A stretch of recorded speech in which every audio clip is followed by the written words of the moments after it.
Olá, boa noite. Meu nome é Jorge Knack. Estou aqui nas quintas-feiras às 20 horas, nessa live semanal, falando sobre psicologia do yoga. Eu acho que para as pessoas que talvez não tenham vindo em outras semanas, apenas é interessante eu falar rapidamente a respeito desse conceito de psicologia do yoga. Esse é um conceito que propositalmente eu coloco para enfatizar a questão de que yoga é um caminho que trata da mente. O yoga é uma psicologia, né? Então a gente tem na Índia sistemas já bastante conhecidos aqui no Ocidente, como o Ayurveda e o Yoga. O Ayurveda sendo a medicina e o Yoga sendo a psicologia, o conhecimento da mente. Então a gente tem lá tradições muito antigas, né? Linhagens muito antigas que abordam esses sistemas. No caso do Yoga, no caso da psicologia do Yoga, a gente pode dizer que a grande escritura, né, que sistematizou esse conhecimento, que organizou tudo o que a tradição da Índia, a tradição védica fala sobre yoga, é o Yoga Sutra. Então, muitas e muitas vezes vocês vão estar me ouvindo falar sobre o Yoga Sutra, sobre essa escritura, né, para que a gente realmente possa concentrar o estudo, o conhecimento, o entendimento em cima de algo que é bastante firme, em cima de algo que tem um alicerce, né, de um conhecimento muito sólido, que é o que a gente mais precisa quando a gente está falando sobre autoconhecimento, ou sobre um conhecimento qualquer. A gente precisa de uma referência que nos dê a capacidade de refletir profundamente sobre aquilo que a gente quer conhecer. No yoga, esse conceito é chamado de Agama, ou seja, é a fonte que a gente vai usar para que as nossas reflexões, para que a nossa meditação aconteça. Quando a gente fala sobre yoga, yoga é meditação. Yoga é um caminho que trata da mente. E o yoga se utiliza de outros recursos, né? Como práticas que incluem também o corpo, práticas que incluem também a respiração. O yoga trata também de um estudo sobre o ser humano, né? Como é que o ser humano se estrutura, o que é a mente, o que produz sofrimento, o que produz felicidade, né? O que eu sou, o que eu não sou. Tudo isso vai ser abordado tradicionalmente pelo conhecimento de yoga. E o conhecimento que eu trago aqui é o conhecimento da linhagem dos meus professores, a linhagem do professor Krishnamacharya, do professor Tekavedezikacharya. O professor Tekavedezikacharya foi uma pessoa que eu tive contato principalmente no período do ano 2001 até o ano 2007, né? E depois segui com um aluno que acompanhou ele durante muito tempo, então sigo meus estudos com ele. Na tradição de yoga, isso é algo praticamente inquestionável, essa questão de que um professor tem o seu professor, né? Ele não é, o yoga não é um conhecimento de livro. A gente começa estudando yoga através talvez de uma live, através de algum curso, de um livro, mas o processo realmente de autoconhecimento ele começa quando a gente estabelece uma relação de aprendizado com alguém, uma pessoa que não apenas vai trazer um conhecimento da mesma forma que traz para todo mundo, mas que vai estar me olhando, vai estar procurando me ajudar a me conhecer, e aí esse processo vai ser um processo que vai ser construído a partir da realidade daquela pessoa especificamente. Então é sobre isso, é dentro dessa perspectiva que a gente vai estar abordando o yoga aqui. Muitas vezes isso é algo que parece novo para muitas pessoas. Por quê? Porque é natural que para alguma coisa que não veio há muito tempo no Ocidente, né? Por que eu digo que não veio há muito tempo? Por mais que a gente ouça falar há muito tempo sobre yoga, na verdade ele aqui é um conhecimento muito novo, né? Porque é um conhecimento de milhares de anos e que chegou há poucas décadas no Ocidente. Então, ainda tem muito a ser construído, muito a ser entendido a respeito disso. Meu primeiro contato com o yoga dessa forma mais tradicional, através de uma linhagem, foi na Índia em 2001, apesar de eu já ensinar yoga desde 95. Mas considero que realmente meu nascimento ali dentro de uma tradição que me deu uma sustentação especial Isso foi realmente a partir de 2001, quando eu fui em busca de conhecer pessoalmente o professor T.K.V. Desikachar, em Chennai, na Índia. Então tudo que a gente vai estar olhando é a partir disso, a partir dessa tradição. E para a gente começar, nada melhor então do que lembrar do Yoga Sutra, lembrar dessa escritura. E eu vou cantar então alguns versos dessa escritura, inclusive alguns versos que falam sobre o que a gente vai estar abordando hoje, que é dukkha, o sofrimento. Para quem está acompanhando as lives todas as semanas, vocês sabem que a gente tem falado sobre isso desde o início de agosto. Então, eu dei uma geral nesse tema em agosto, dividindo em 4 tópicos, e agora em setembro eu vou estar pegando um ponto específico, que são os sintomas do sofrimento, que eu tratei numa live em agosto, na primeira semana de agosto, eu trago agora aqui em mais detalhes durante o mês de setembro, que a gente vai estar olhando para isso. Então vamos ao canto. Namo Namo Shri Deshikaya, Shri Deshikaya Namo Namaha. Atha Yoga no Shasanam Yogaha Chitta Vritti Nirodhaha Tadat Drashtuhu Swarupe Avasthanam Vritti Sarupyam Itaratra.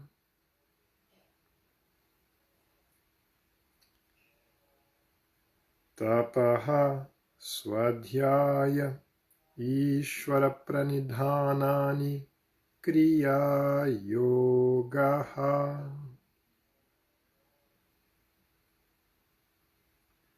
Heyam Dukhamanagatam.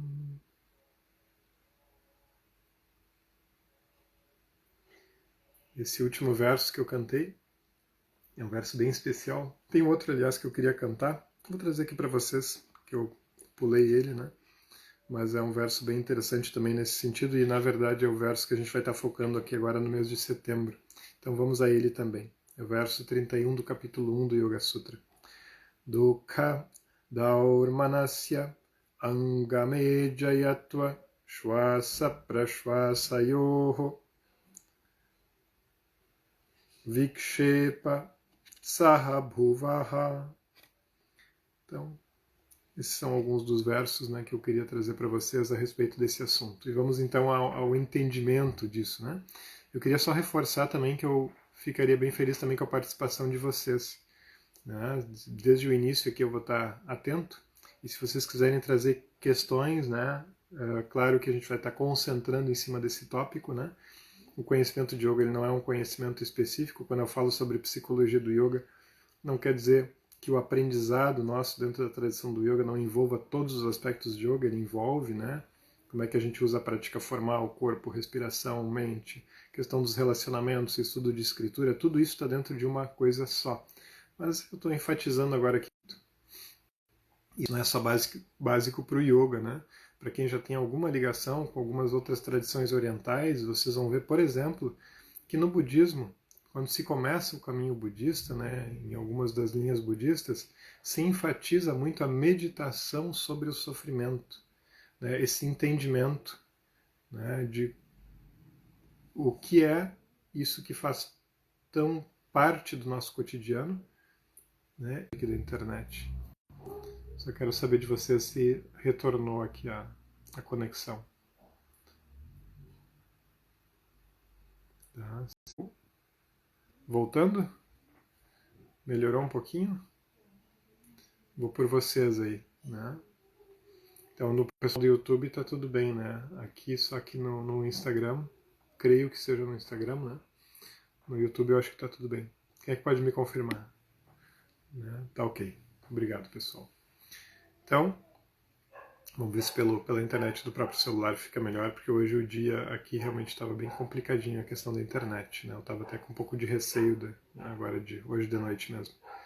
Então, quando a gente olha para a questão, né, do sofrimento, vou voltar um pouquinho ali o assunto, né, que a gente já que perdeu por causa do travamento. quando a gente olha para essa questão, a gente tem que pensar assim, a gente está falando sobre um assunto que parece ser bastante desconfortável, né? Eu brinco, né, que eu estou falando sobre algo que é o desespero do pessoal do marketing digital, né? Que o pessoal diz, não, mas não fale sobre sofrimento. A gente tem que tentar mostrar alguma coisa bonita, alguma coisa boa para atrair as pessoas. Só que isso não é, né, a visão dos sistemas de autoconhecimento, porque a gente não pode negar algo que é presente nas nossas vidas, né? Quando a gente nega alguma coisa, a gente vai estar reforçando esse sofrimento que está ali. Então a gente vai ter que realmente, né, olhar, isso o budismo, o yoga vão ressaltar muito, a gente vai ter que meditar sobre o sofrimento, porque se ele existe, se ele está presente em nossas vidas e na vida das pessoas ao nosso redor, a gente vai ter que conseguir fazer as pazes com ele. O que é fazer as pazes? Não é no sentido de que a gente vai querer mais. Pelo contrário, a gente tem que fazer as pazes, né, não ter uma relação de aversão com ele, para que a gente possa olhar para ele, entender o funcionamento dele e ter condições de começar a desenraizar. A única forma de fazer isso é através do conhecimento. Quanto mais a gente foge disso, mais sofrimento vai ter. Eu não sei o que foi que vocês perderam do que eu estava falando antes, né, quando travou a internet, mas, por exemplo, se eu estou fugindo de alguma coisa e eu não conheço o funcionamento, eu não conheço como se dá o movimento daquilo que eu estou fugindo, provavelmente eu vou encontrar aquilo de novo no lugar onde eu estou indo, né? Se eu não entendo realmente as características daquilo, eu vou fugir para onde? Né? Eu não sei onde aquilo não está. Para que eu consiga lidar com o sofrimento, eu tenho que conseguir entender aonde o sofrimento não está. E então, ok, então vamos ir para lá. Normalmente a nossa forma de fugir é uma forma sem conhecimento, né? É uma tentativa reativa de sair correndo na direção contrária e, por não ter conhecimento, encontrar ele logo depois na próxima esquina. Então, por isso que, por mais que seja um assunto que pareça inicialmente desconfortável, não falar sobre ele vai estar trazendo muito mais desconforto para nossas vidas ainda. Então, a gente vai ter que encarar essa reflexão.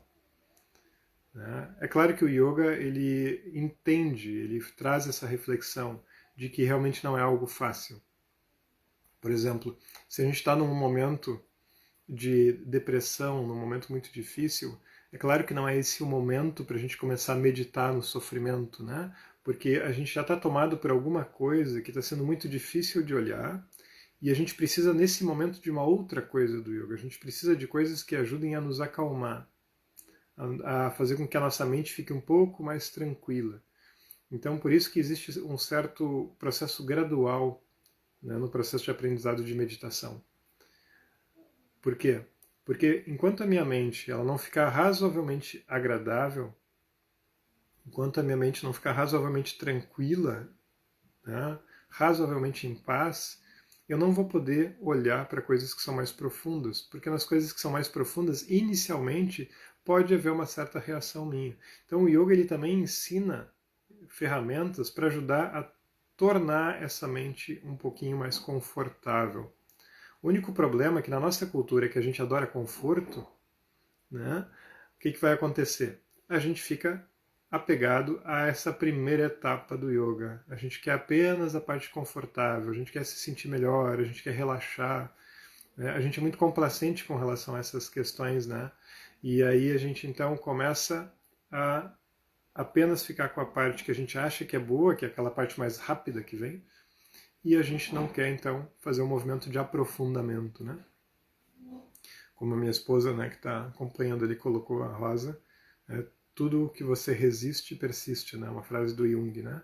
Então essa questão de que no momento em que a gente gera uma certa aversão e a gente quer fugir daquilo sem uma reflexão, sem uma visão aprofundada, a gente realmente vai acabar aprofundando isso. Né? Então não basta a gente fazer um pouco de prática de asana para se acalmar, fazer um pouco de pranayama para se acalmar, escutar músicas agradáveis, se isso não servir com um propósito muito especial, que é o propósito de tornar a minha mente melhor para que ela seja usada para um processo profundo de reflexão. Se for usada só essa primeira etapa e depois eu não colocar alguma coisa em cima disso, né?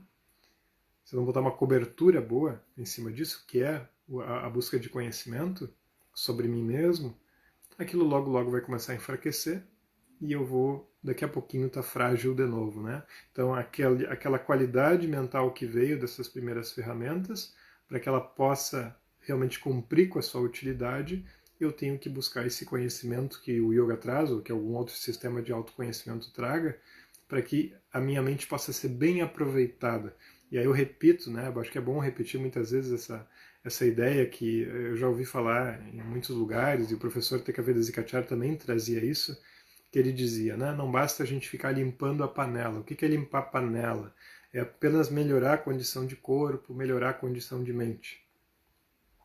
A gente tem que saber também o que botar dentro dessa panela. Então, uma boa parte do processo de yoga é limpar a panela. É melhorar a condição, em algum grau, melhorar a condição do nosso corpo e da nossa mente. Isso não significa ter grandes super habilidades em termos de corpo e mente.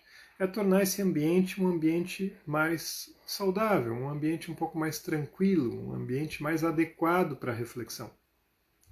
Então, eu ter o mínimo de conforto em mim mesmo, o mínimo de tranquilidade em mim mesmo e também uma vitalidade em mim. No momento que tem esse certo grau de relaxamento e um certo grau de vitalidade, essa mente com vitalidade, com relaxamento, pode meditar, ela pode refletir. O yoga não acredita que a gente possa pular para a meditação.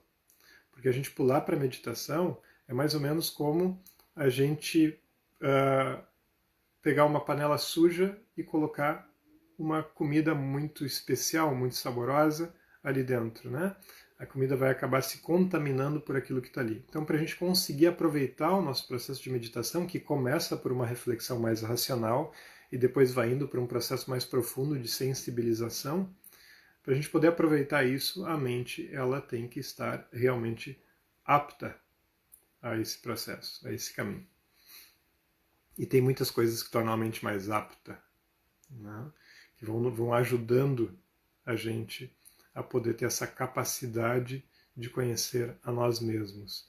Se a gente estiver dentro de um ambiente mental, físico de muita perturbação, não vai sobrar nada para o nosso processo de reflexão. Se a gente estiver num ambiente interno mais adequado, a gente vai conseguir ter esse espaço mental para o estudo, para a reflexão de coisas que são fundamentais na vida, como conhecer a si mesmo. Né? Então é aí que o yoga vai entrar. Né? Diferente do que muitas pessoas às vezes têm acesso, né, de saber a respeito do yoga, o yoga não é só a parte da prática dessas ferramentas. O yoga tem um corpo de conhecimento sobre o ser humano e sobre a vida. Então essas duas coisas, a prática formal e esse corpo de conhecimento, eles têm que ir se juntando. A meditação vai ser sobre esse corpo de conhecimento principalmente. Tem algumas outras formas de meditação, mas a meditação mais importante, mais essencial para nós, é sobre esse conhecimento a respeito de nós mesmos. Né? Isso tradicionalmente é a meditação desse sistema. É a meditação que está sendo abordada no Yoga Sutra, é a meditação que está sendo abordada no Sankhya Karika, é a meditação que está sendo abordada na Bhagavad Gita. Eu vou estar sempre repetindo para reforçar para vocês que isso são 3 escrituras fundamentais, de acordo com o próprio Krishnamacharya, esse grande mestre dessa nossa linhagem. Ele dizia, para a gente ter um entendimento, a gente tem que estudar com o nosso professor Bhagavad Gita, Yoga Sutra, Sankhya Karika. São alicerces, né, importantes para esse entendimento. Muito bem. Vamos então a dukkha, sofrimento. Vamos criar uma relação mais pacífica com o sofrimento.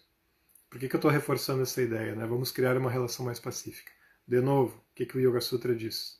Vamos dar uma olhada aqui. Ó. No capítulo 2, que fala sobre os nossos obstáculos internos, tem um momento em que o Yoga Sutra diz o seguinte, uma frasezinha muito curtinha, um verso, isso é uma característica dos versos de escrituras como o Yoga Sutra. Dukkhanushai dveshaha. Né? Dukkhanushai dveshaha significa o quê? É que a aversão, como é que ela surge para nós? Né? A aversão está relacionada com as nossas experiências de sofrimento. Quando surge algo que a gente não quer, né, que é o sofrimento, que é dukkha. Já vou falar um pouquinho mais sobre essa palavrinha. a gente tem uma aversão e quer sair correndo na outra direção. Qual é o problema? O problema é que o mundo, ele flutua, ele está sempre se modificando. Portanto, vão ter experiências que são mais prazerosas e vão ter experiências que são mais doloridas. E eu não tenho como fugir dessa instabilidade. Então, se eu, cada vez que eu percebo alguma ameaça de um pouco de sofrimento, mesmo que um mínimo de sofrimento, se eu começo a ficar hiperreativo a isso, eu vou estar sempre aumentando ainda mais essa instabilidade, porque a minha condição interna vai piorar muito e eu não vou ter condições mais de tolerar qualquer sofrimento, né, qualquer dor. Né? E eu não posso começar a mimar o tempo inteiro a mim mesmo. É importante eu conseguir começar a aumentar a minha capacidade de olhar para a dor e para o prazer, para os dois, não criar uma relação onde eu digo, não, eu só quero a parte boa da vida, né? Que eu julgo como sendo a parte boa. Mas não funciona querer só essa parte boa. Qualquer pessoa curiosa, qualquer pessoa interessada na vida, ela vai ter um interesse por conhecer um pouquinho dos dois lados. O que é isso? Né? É bom? É ruim? Qual é o sabor disso? Né? E a gente vai ter uma certa capacidade para poder experimentar, para poder conhecer aquilo, ao invés de ficar o tempo inteiro fugindo de qualquer ameaça de frustração. Tanto que a gente sabe, né, que um dos maiores males que a gente pode causar para os nossos filhos é querer o tempo inteiro ficar mimando, dar tudo aquilo que eles querem. O que vai acontecer com uma criança que o tempo inteiro recebe aquilo que ela deseja? Ela vai ficar com uma mente extremamente fraca. Claro que o oposto também é verdadeiro. Né? Eu nunca dar nada vai criar uma relação também muito ruim, né? Não vai ser nada bom emocionalmente. Mas tem que ter esse equilíbrio, tem que ter um equilíbrio de que a vida apresenta situações que são situações difíceis, mais dolorosas, e também apresenta situações prazerosas e alegres. E frente a isso, eu tenho que reconhecer, são circunstâncias, são situações. Quem está o tempo inteiro presente e passando por elas sou eu. Então, eu sou aquele que está sempre aqui, passando por ambas. Né? Então, elas são o meu objeto de percepção. Elas são aquilo que eu aprendo do mundo. Então, não há nenhum mal. Né? Eu vou permanecer, elas vão passar. Então, eu estou aqui e estou conhecendo esses dois lados da vida e aprendendo com isso. Então, esse interesse, né, de aprendizado, essa curiosidade. Quanto mais medo nós tivermos, mais reatividade com relação a um desses aspectos, mais nós vamos nos congelar, nós vamos nos esconder e não vai ter mais aprendizado e a graça vai começar a ir embora, vai começar a se perder. Gabriela colocou, né? Aprender a lidar com a experiência de ser eu mesmo, né? Então eu tenho que estar entendendo, né, que eu sou aquele que vai caminhar por isso, né, que eu aprenda, veja como eu me sinto, aprenda a lidar comigo mesmo e aprenda a lidar com as situações que estão surgindo. Né, isso é extremamente importante para nós. A palavra dukkha, essa palavra que a gente normalmente traduz como sofrimento, ou como angústia, ou como frustração, né, ela é considerada o primeiro sintoma da nossa confusão, da nossa ignorância, né, a respeito de nós mesmos. Né? Então, no ser humano a gente vai perceber que alguns sintomas eles estão mais relacionados à parte emocional, alguns sintomas estão mais relacionados à parte respiratória, alguns sintomas estão mais relacionados à parte física. Né? Nessas 2 primeiras semanas, na semana, né, no dia de hoje, e na semana que vem, a gente vai estar falando sobre 2 conceitos que estão relacionados à questão emocional, digamos, aos nossos desconfortos emocionais. O primeiro que é dukkha, esse sofrimento, essa frustração, e o segundo que é daurmanasya, que é uma má qualidade de mente. Né? Então a gente vai olhar mais especificamente um pouco cada um desses. Quando a gente está olhando para o conceito de dukkha, dukkha significa ka, significa espaço, du significa ruim. Nós estamos ocupando um espaço ruim. A gente se sente dessa forma, né? Como é ocupar um lugar bom, um lugar agradável? A gente se sente bem, a gente relaxa, tem uma sensação boa, a gente poderia ficar ali por muito tempo. Quando a gente está nessa sensação de espaço ruim, a gente quer sair correndo, a gente não quer ficar ali. Então essa sensação presente na nossa vida de que não está bom de que eu quero me livrar disso, eu quero sair correndo disso, esta é chamada de dukkha. Eu quero sair dali, aquilo não está confortável para mim. Então é muito ruim se sentir assim, né? A gente quer conseguir se sentir bem na gente mesmo. A gente quer conseguir se sentir bem em qualquer lugar. Quanto mais vai reduzindo o número de lugares onde a gente se sente bem, mais a gente vai ter que se esconder.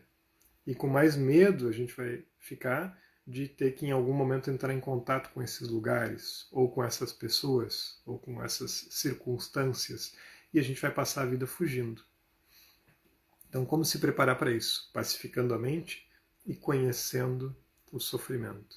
O que o yoga tem a falar sobre isso, sobre esse sintoma, né? Como começar a entender ele, né? Entendendo que, na verdade, ele não é uma condição inerente do ser humano. Esse sofrimento emocional que a gente passa, ele é uma frustração que vem de uma confusão nossa a respeito da vida. O contrário de dukkha é sukha, é um bem-estar. Esse bem-estar, quando a gente não está aprisionado a várias coisas que estão acontecendo ao nosso redor e tomando cada coisa como se ela fosse permanente, e elas não são, elas são transitórias, quando a gente transforma elas em permanentes, a gente eterniza o sofrimento. Esse é o nosso papel, né, o que a gente cumpre e que acaba atrapalhando esses processos. Porque a gente olha para alguma coisa que vai passar, a gente agarra aquilo, a gente se segura e é como se ao se segurar, ao ficar só em cima daquilo que é transitório, a gente não pudesse vivenciar o resto. Né? Porque a vida ela não está se resumindo àquilo. A vida é muito rica, tem uma variedade enorme de coisas acontecendo o tempo inteiro. Né? Por isso que eu já falei, eu acho aqui, e né, vou repetir essa ideia, né, de que a maior invenção do ser humano é o tédio. Né? É uma invenção impossível, né? Porque se a gente olha para a riqueza, para a diversidade que existe, tem que ter muita capacidade para criar o tédio. Né? Para conseguir realmente inventar algo que, se a gente olhar de fato, ele é impossível olhando para o lado de fora. Quem cria o tédio é a nossa condição mental ruim. Né? Então, como olhar para tudo isso? Né? Deixa eu dar uma olhadinha para as questões que têm surgido, né, aqui.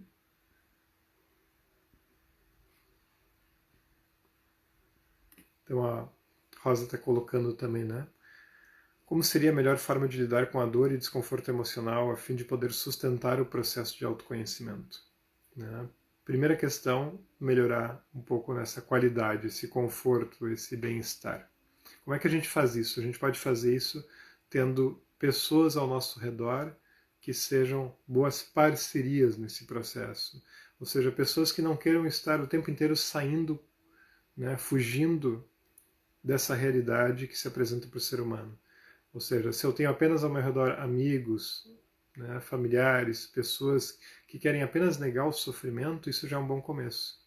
Né? Como as pessoas que estão ao meu redor e eu mesmo posso reforçar essa capacidade de acolher essa face da vida. A partir daí, poder ter o auxílio de um sistema que me ajude a melhorar essa experiência, que eu diminua um pouco essa experiência de dor. Eu não vou conseguir diminuir completamente, mas reduzir essa etapa de pacificação que a gente chama no yoga. Né? Através de um entendimento de como estabelecer o cotidiano, através de uma prática física, respiratória e mental, né? Através de uma relação com alguém que possa me conduzir, me ajudar nesse processo de autoconhecimento. Essas são as nossas principais ferramentas. Né?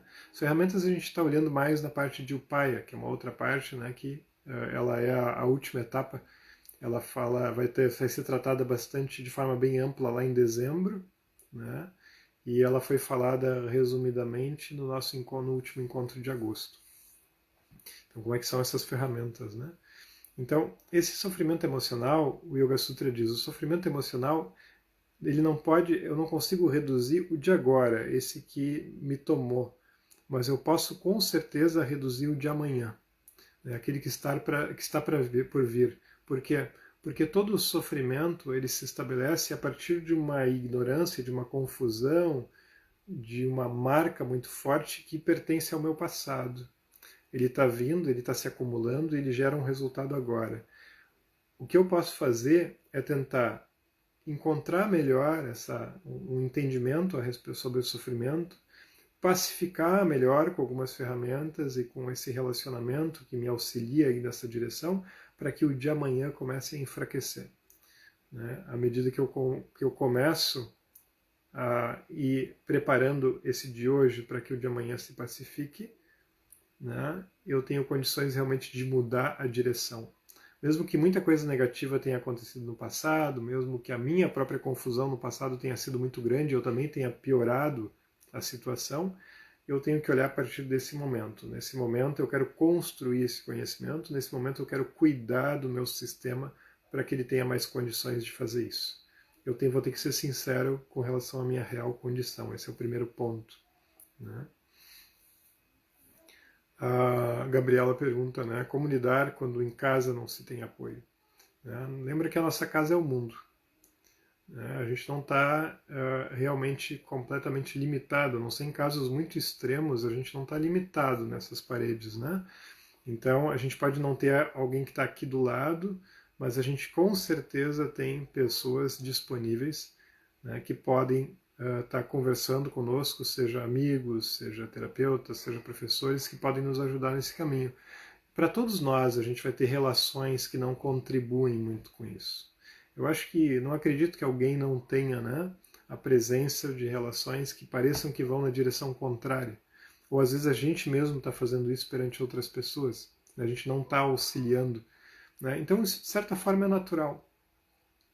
Mas a gente tem que sempre, como eu falei, a gente tem que olhar que o mundo ele é rico, ele tem essa diversidade e a gente pode então procurar entrar em contato com aquilo que vai nos auxiliar nesse caminho. Então, ao invés de a gente ficar olhando para um só ponto, né, ver aquela falta, né, porque todos nós temos experiência de carência com relação a alguma coisa ou outra. Mas essa relação de carência, ela normalmente veio por causa do olho nosso que estava focado só numa única direção. Quando a gente abre, faz essa visão mais ampla, a gente vai começar, buscando isso de uma forma mais consciente, encontrar lugares onde isso vai estar mais disponível para nós.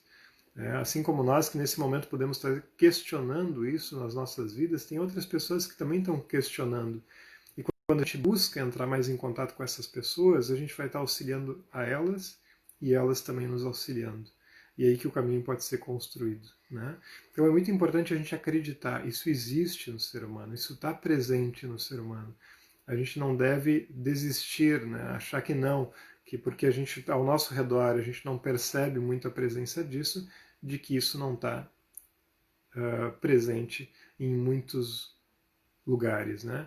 Então, acreditando nisso, tendo essa confiança de que muitas pessoas estão passando por esses mesmos processos que nós estamos passando, tentar encontrar essas pessoas que nesse momento são mais semelhantes a nós, que têm o mesmo tipo de questionamento, o mesmo tipo de busca. O yoga fala sobre isso, falando sobre o conceito de sangha, que é uma palavra do sânscrito que significa essa união, né? Esse vínculo, essa conexão. Né? Então, uma sangha com pessoas que têm também essa busca de autoconhecimento. Não são pessoas que resolveram completamente o seu problema. Pessoas que têm o mesmo questionamento, a mesma busca. Né? Então, elas também vão ter sintomas, elas também vão ter dificuldades, mas elas estão procurando ser mais honestas com relação a essas dificuldades para poder realmente conhecer isso, para poder entender sobre a realidade do ser humano. E isso tem um valor muito grande para nós. Né? Poder encontrar, poder estar mais em contato com isso. Dependendo do meio que a gente circula, talvez a gente pense que está todo mundo feliz, está todo mundo apenas em busca de prazeres mais temporários, mas daqui a pouco, olhando um pouquinho mais para o lado, a gente vê que tem outras pessoas que também estão procurando desenvolver um olhar mais maduro pela vida, com certeza. Tem muitas pessoas indo nessa busca e nessa direção. A gente consegue encontrar. Né? É importante dar esse voto de confiança para a vida e fazer esse movimento nessa direção. Quando a gente fala, né, uma das questões que mais surge, né, com relação a esse sofrimento emocional, né, que esse aqui é um dos sintomas dessa nossa confusão, né, se fala, né, que um dos maiores geradores disso é a impermanência, parinama, esse conceito que está presente dentro do yoga e que é apresentado também dentro do Yoga Sutra. esse conceito de impermanência, das coisas não serem eternas, devido à nossa fixação, né, em algumas coisas particulares, aquilo começa a trazer uma grande frustração para nós. Como eu falei, frustração também é uma boa tradução para a palavra dukkha. A gente está em contato com algo, a gente tem uma expectativa com relação a alguma coisa, e aquilo daqui a pouco desaparece da nossa frente. Desapareceu da nossa frente, frustração. Por quê? Porque quando a gente sente um bom sabor de alguma coisa, a gente quer que aquilo continue sempre à nossa disposição, mas não vai continuar. Por quê? Porque todas as circunstâncias, todas as pessoas, tudo que existe na vida é impermanente. É isso que traz uma frase, né, que algumas tradições orientais tratam, né, inclusive o yoga, que é o conceito de que na vida, né, que é permeada por nascimento, o tempo de vida e morte, tudo é sofrimento. Por que tudo é sofrimento? Porque a nossa relação é de não aceitação com a impermanência. A nossa relação é uma relação de tentar segurar aquilo que está sempre se modificando.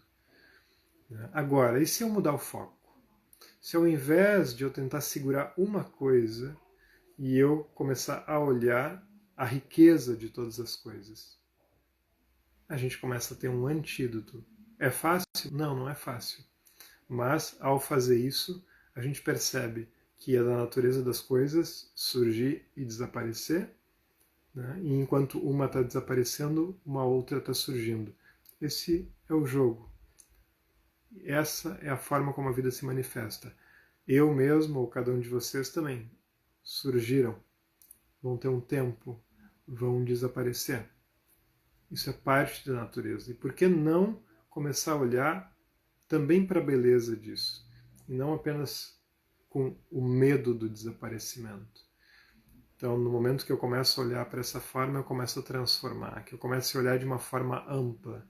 Quando eu começo a olhar para a riqueza que é da vida como um todo, o sofrimento começa a diminuir, porque o sofrimento ele só se sustenta quando existe a união de uma confusão sobre o que é a vida e sobre nós mesmos, misturadas com a fixação de algo. Eu fixo e digo, isso deve continuar dessa maneira. No momento que isso se estabelece, não tem como o sofrimento não aparecer em algum momento. Então, assim como a gente diz, quanto maior a altura, né, maior o tombo, né, quanto maior a fixação dentro de um mundo que é de impermanência, onde as coisas estão surgindo e desaparecendo, onde essa modificação constante é inerente às coisas, quanto mais fixação, maior é o tombo. Eu preciso me voltar para alguma coisa que é mais âncora, mais eixo na minha vida. E por isso que o yoga ele vai dizer assim, a gente vai ter que se voltar para um processo de introspecção, não porque a gente está fugindo, mas a gente quer entender quem é esse que olha para essas experiências variadas. E como, olhando, eu posso começar a desfrutar da curiosidade de olhar, de entender e não ficar me fixando. Assim como eu vou num museu e eu olho diferentes obras de arte e eu não preciso me agarrar num quadro e roubar aquele quadro, sair correndo com ele. Né? Eu posso olhar e posso ver a beleza daquilo e ir embora para casa sem nenhum deles.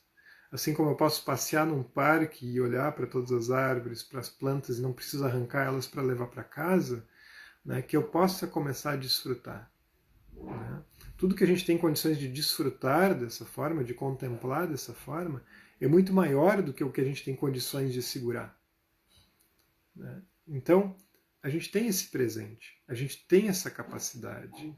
Então, que a gente possa começar a olhar e descobrir aquele que contempla, o prazer de contemplar, o prazer de conhecer, para que isso possa começar a reduzir um pouco mais o prazer da posse. Porque a posse é cheia de armadilhas. Né? Isso não significa que a gente não vai ter posses também. Né? Até mesmo quando eu digo minha filha, meu filho, eu estou falando do meu, eu estou falando de uma aparente posse, né? Mas a fase do meu filho, da minha filha permanecerem comigo, de uma filha já acabou, já está numa outra cidade, os meus outros 2 filhos eles estão comigo agora, mas daqui a pouco o papel principal deles não vai ser mais papel de filho, vai ser um outro papel. Então, por que não conseguir contemplar isso e conseguir ter alegria nisso? Alegria nessas mudanças, alegria nessa diversidade. No momento que eu me fixo e digo, eu quero eles apenas como filhos, no primeiro movimento de liberdade, no primeiro movimento que eles fazem de ir na direção da vida, eu não vou poder desfrutar da beleza daquele movimento. O sofrimento vai se instalar. Então, que eu tenha mais tranquilidade em mim mesmo, que eu não jogue toda a minha alegria, o meu prazer naquilo que é a alegria do outro. Que eu tenha a alegria em estar com o outro, mas é que eu não precise roubar ele para que ele esteja dando aquilo para mim o tempo inteiro. Que eu possa me alegrar também quando ele fizer um movimento para ele, porque se eu amo alguém, se eu amo aquela pessoa, eu vou ter que ter condições de desfrutar da alegria dele, mesmo quando ele vai na direção oposta à direção em que eu estou.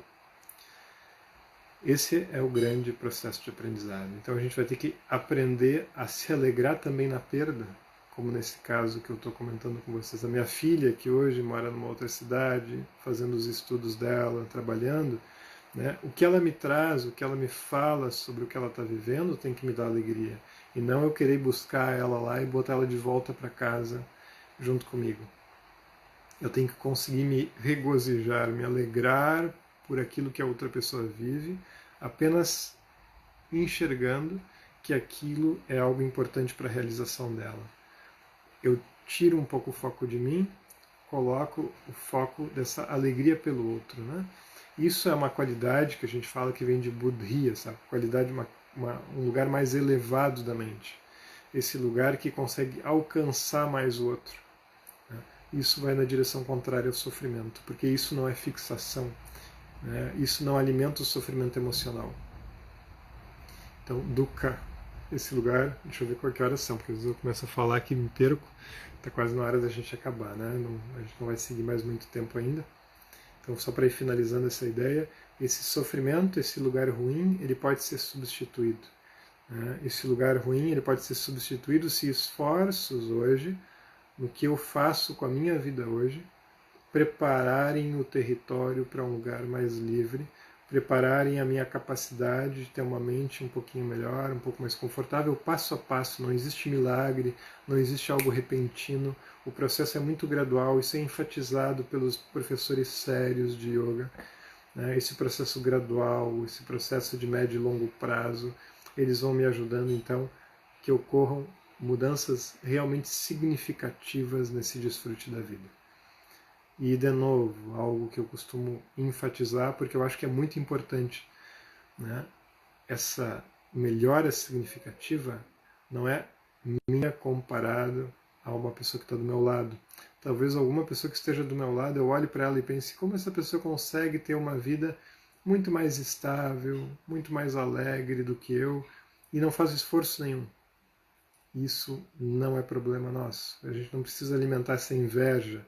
A gente precisa olhar muito bem para a nossa vida como ela estava no passado e conseguir perceber que a gente está amadurecendo, que a gente está conseguindo trazer mais felicidade e que a gente consegue também se alegrar mais pelo outro. Esses são os sinais contrários, né? São realmente os sinais de que a gente está indo numa boa direção.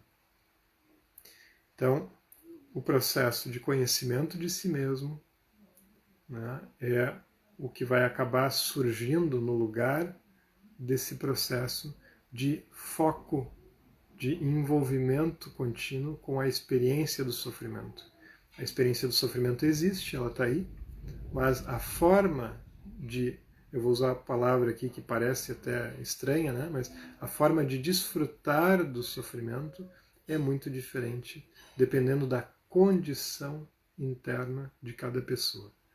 Sofrimento existe, dor existe, mas a maneira como eu olho, como eu vivencio aquilo, pode ser muito diferente. Então, que a minha forma de vivenciar isso seja cada vez uma forma menos baseada em aversão, uma forma cada vez mais curiosa, cada vez menos fixada em alguma coisa particular, e cada vez mais com capacidade de reconhecer o amplo, a diversidade a riqueza, para que então a gente esteja aberto a um real processo de conhecimento e de aprendizado. Esses são os votos que a gente pode ter com relação a nós mesmos e com relação às pessoas ao nosso redor. Esse é um caminho de yoga. O yoga que trata do conhecimento de si, como o Yoga Sutra diz, esse caminho gradual é o caminho que vai ter que ser estabelecido a partir de uma compreensão clara do sistema de yoga.